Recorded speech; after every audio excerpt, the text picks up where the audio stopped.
அப்ப ஏன் பெண்கள் ஓதணும்? இவங்க பள்ளியில போய் இமாமத் செய்ய போறதில்லை. ஃபர்து கிஃபாயாவ அடிப்படையில தேவையான இடத்துல கொஞ்சம் பேர் உஸ்தாதாக இருப்பாங்க. இவ்வளவு பேர் ஏன் ஓதணும்? இவங்க என்ன பண்ண போறாங்க? நாங்க தெளிவாக சொல்றோம், உங்களுக்குள்ள ஆக பெரிய பொறுப்பு இருக்குது. மிம்பரில் இருந்து குத்துபா ஓதுவதை விட ஒரு பொறுப்பு இருக்குது.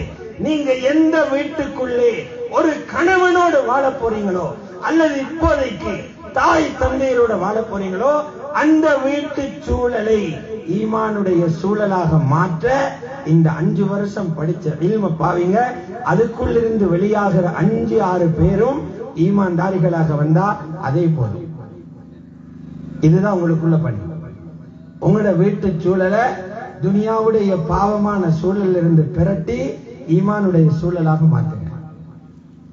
அறிஞர்கள் சொல்றாங்க, ஒரு பெண்ணிடத்தில் அல்லாஹ் சூழலை பற்றிய அறிவு இல்லை என்றால், அல்லாஹ்வுக்கு மாற்றம் செஞ்சா வரக்கூடிய தண்டனை சொல்லப்பட்டு அந்த பயம் தெரியவில்லை என்றால், இது ஹலால், இது ஹராம், இதை செய்யக்கூடாது, இப்படித்தான் செய்யணும் என்ற அறிவு தெரியலைன்னா அவள் கணவனையும் கெடுத்தி பிள்ளைகளையும் கெடுத்தி அந்த ஊரையே குட்டிச்சுவராக்கிவிடலாம். இதிலிருந்து பாதுகாக்கலாம். இங்கிருந்து வெளியாகி செல்கிற ஆலிமாக்கள் இந்த பணியை கிராமங்கள்ல செய்வீங்க. இன்னொரு 10-20 வருஷத்துல இதோட ரிசல்ட்டை பார்க்கலாம். ஒவ்வொரு வீடுகள் இருந்தும் அல்லாஹ்வுடைய நேசர்கள் வெளியாகுவாங்க. அல்லாஹ்வுடைய நேசர்கள்.